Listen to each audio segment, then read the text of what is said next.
6 سال سے اس ریسٹورنٹ پہ کام کر رہا ہوں ایز اے مینیجر، ٹھیک ہے. اور مجھے تقریباً ابھی 6 سال پورے ہونے کو آئے. اس کے علاوہ میں یوٹیوب کے اندر مطلب یوٹیوب 2017 میں نے بنایا، لیکن وہ ایز اے فن کچھ استعمال کرنے کے بعد اس کو میں نے استعمال کرنا چھوڑ دیا.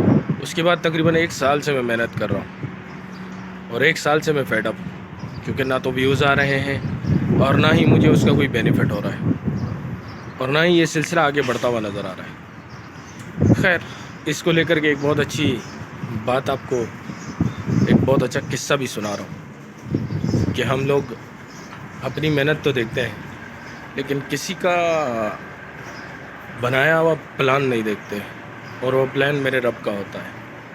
کب کون کس معاملے میں کامیاب ہوتا ہے یہ صرف میرا خدا جانتا ہے، میں اور آپ نہیں.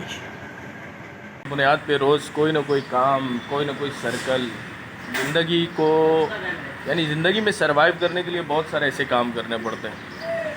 ریسٹورنٹ والے لوگ ہیں، صبح صبح اٹھتے ہیں، اپنا کام کرتے ہیں، صفائیاں کرتے ہیں، اپنے مینیو کو پریپیئر کرتے ہیں، تیاری کرتے ہیں. یہ لگا رہتا ہے، محنت کرنا ہمارا کام ہے، لیکن محنت کے بلبوتے پہ ہم لوگوں کو کبھی کیا ملے گا یہ کنفرم نہیں ہوتا، اور یہ کنفرم ہو بھی نہیں سکتا. یہ میرے رب کے ہاتھ میں.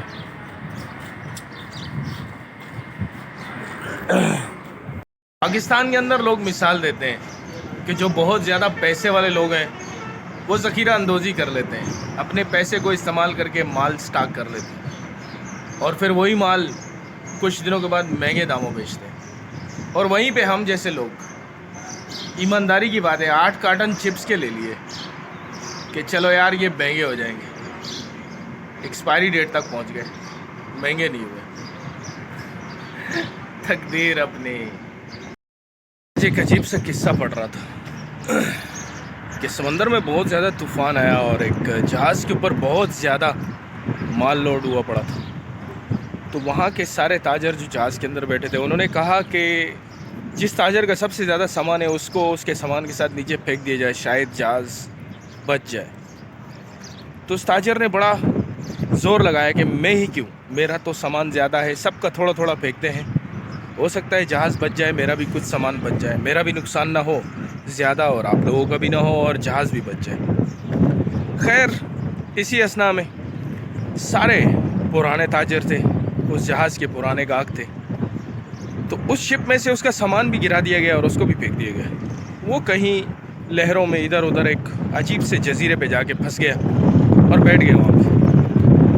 ٹھیک ہے، اس نے وہاں پہ اپنی بھوک مٹانے کے لیے کچھ لکڑیاں اکٹھی کری، ان سے جھونپڑی بھی بنا لی، اور اپنی بھوک مٹانے کے لیے کچھ خرگوش وغیرہ اس کو نظر آئے جنگل میں. تو وہ جنگل کے اندر کیا کرنے لگا، ان سے سروائیو کرنے لگا. تو ایسا ہوا کہ ایک دن اس کی جھونپڑی کو آگ لگ گئی. جب جھونپڑی کو آگ لگ گئی تو آسمان کی طرف آواز اٹھایا کہ اے اللہ، تو نے میرے ساتھ ظلم کر دیا ہے، میرا سامان بھی سارا ضائع ہو گیا، مجھے انہوں نے اٹھا کر کے سمندر میں پھینک دیا، میں نے تجھ سے گھلا نہیں کیا، آج میرے پاس لے دے کر ایک جھونپڑی بچی تھی، اور وہ جھونپڑی بھی آج جلا کر کے راکھ کر دی تھی. تو اسی اثناء میں اس کو نیند آ گئی اور وہ سو گیا. اب جب کہ وہ اٹھتا ہے تو دیکھتا ہے کچھ لوگ اس کو بچانے کے لیے، اس کی مدد کرنے کے لیے یہاں پہنچائے. وہ بڑا پریشان ہوا، اس نے کہا کہ تم کو کس نے بتایا کہ میں یہاں ہوں؟ اس کا دور ہم لوگ کئی مچھلیوں کا شکار کر رہے تھے، دیکھا کہ یہ جزیرہ تو بالکل ویران ہے لیکن یہاں سے دھواں اٹھ رہا ہے، مطلب کوئی بندہ پھنسا ہوا ہے، تو ہم لوگ اس لیے تمہیں بچانے آ گئے. تو وہ بندہ ان کو سارا قصہ سنایا، اور سارا قصہ سنانے کے بعد آسمان کی طرف دیکھا، رویا اور سجدے میں گر گیا، کیونکہ ان ملاحوں نے، ان کشتی والوں نے اس کو بتایا کہ وہ جہاز غرق ہو گیا، اور اس میں نہ ہی تو کوئی سامان بچا اور نہ ہی کوئی انسان. تو رب کے فیصلے بہت اچھے ہوتے ہیں، میرے خیال سے ہم کو آنکھیں بند کر کے قبول کر لینا چاہیے. تو آج کے دن کے لیے آئی تھنک اتنا ہی. Thank you. اللہ حافظ.